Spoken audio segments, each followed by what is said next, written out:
ఎప్పుడైనా మనం సింపుల్‌గా బిర్యానీ చేసుకోవాలన్నా, పులావ్ చేసుకోవాలన్నా నేను ఒక ఈజీ ప్రాసెస్ చెప్తానండి. ఇది ఏ కర్రీతో అయినా చాలా చాలా టేస్టీగా ఉంటుంది. టక్కున పిల్లలు బిర్యానీ అని అడుగుతూ ఉంటారు కదా! అలాంటి టైంలో కూడా హ్యాపీగా చేసేయొచ్చు. చికెన్ కర్రీతో కానీ, మటన్ కర్రీతో కానీ, ఎనీ వెజ్ కర్రీతో కానీ చాలా బావుంటుంది. అంతెందుకు దాల్ తడకాతో కూడా అద్దిరిపోతుంది. ఇప్పుడు మనం చేస్తుంది బగారన్నం కాదు. సింపుల్ పులావ్ చేస్తున్నాం. బగారన్నంకి రెగ్యులర్ బాస్మతి బియ్యం వేస్తే బావుంటుంది.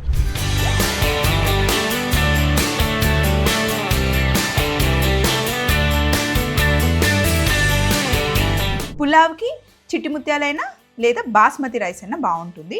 సో ఇప్పుడు నేను డైరెక్ట్‌గా కుక్కర్‌లోనే వండేస్తున్నాను. పొయ్యి మీద కుక్కర్ పెట్టేసి కొద్దిగా నూనె వేశాను అండ్ ఫ్లేవర్ యాడ్ చేయడం కోసం కొంచెం నెయ్యి వేసుకున్నాం. మీకు కావాలి అంటే మొత్తం నెయ్యి కూడా వేసుకోవచ్చు, అది మీ ఇష్టం. ఫస్ట్ ఇందులో మనం బిర్యానీ ఆకులు వేసుకుందాం, కాస్త సాజీరా, లవంగాలు.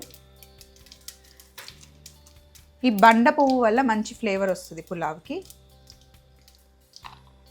దాల్చిన చెక్క, అనాస పువ్వు, ఇవన్నీ వేసి కొంచెం వేగనివ్వాలి. ఆ మసాలా ఫ్లేవర్స్ అన్నీ ఫస్ట్ బయటికి రానివ్వాలి. ఇప్పుడు ఇందులో మనం పచ్చిమిర్చి, ఉల్లిపాయలు వేసేసుకోండి. ఉల్లిపాయలు మట్టుకి మంచి బ్రౌన్గా అయ్యేంత వరకు ఫ్రై చేయాలి. అప్పుడే ఆ పులావ్ ఫ్లేవర్ బాగుంటుంది అన్నమాట. ఇప్పుడు ఇందులో మనం ఉప్పు వేసేసుకుందాం. రైస్కి సరిపడా ఉప్పు వేసేయాలి. ఉల్లిపాయలు మంచి కలర్ వచ్చేంత వరకు వేగనివ్వాలి. కొంచెం మీడియం మంట పెట్టి మంచిగా వేగనివ్వాలి. ఇప్పుడు ఇందులో కొన్ని జీడిపప్పులు వేసుకుందాం. ఉల్లిపాయలు మట్టుకి మంచిగా వేగాలండి, లేకపోతే అస్సలు బాగుండదు. ఇలా బ్రౌన్ కలర్ వచ్చిన తర్వాత ఇందులో మనకి ఫ్రెష్ పుదీనా, కొత్తిమీర ఉండాలి. నేను పుదీనా, కొత్తిమీర మంచిగా కడిగి పెట్టేశాను. ఇందులో వేసేద్దాం. వీటితోనే ఆ పులావ్ ఫ్లేవర్ వస్తుంది.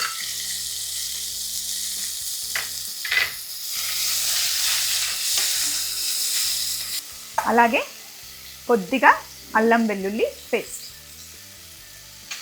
మరి ఎక్కువ వేయకూడదు, కొంచెమే వేయాలి, ఆ ఫ్లేవర్ బాగుంటుంది. మరి ఎక్కువ వేస్తే అదే ఫ్లేవర్ వస్తుంది. అల్లం వెల్లుల్లి పచ్చివాసన పోయేంత వరకు వేగనివ్వాలి, కానీ కొంచెమే వేయాలండి, ఎక్కువ వేయకూడదు.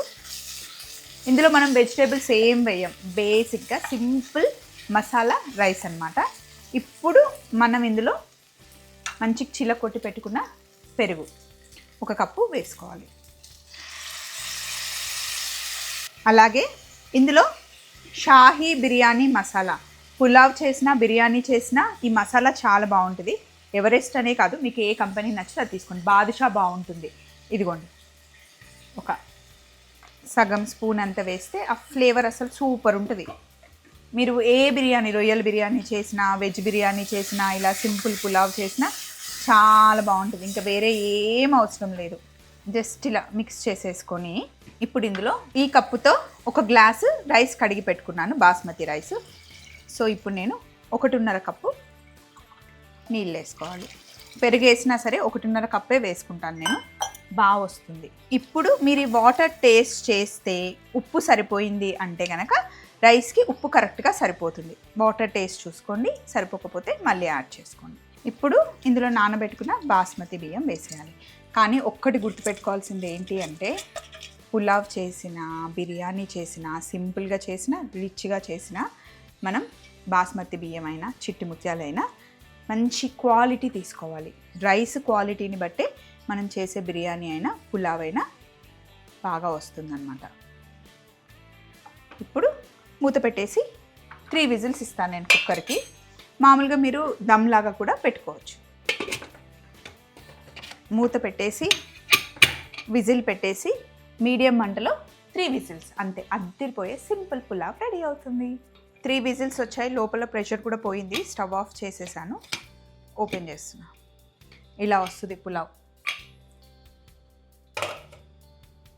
ఎంత బాగా వచ్చింది చూడండి, విడివిడిగా రావాలి. ఇప్పుడు ఇది మనం దేంతో తిన్నా కూడా చాలా బాగుంటుంది. సో సింపుల్గా రైతాతో కూడా బాగుంటుంది. కొంచెం మీకు చేంజ్ కోసం ఇందులో మిల్ మేకర్ అట్లా యాడ్ చేసుకోవాలనుకుంటే చేసుకోవచ్చు. అన్నిటికీ సూట్ అయ్యేలాగా తయారు చేసిన సింపుల్ పులావ్ అండి ఇది. వెజిటేబుల్స్ కూడా కావాలంటే వేసుకోవచ్చు. షాహీ బిర్యానీ మసాలాతో ఈ పులావ్కి మంచి రుచి వస్తుంది.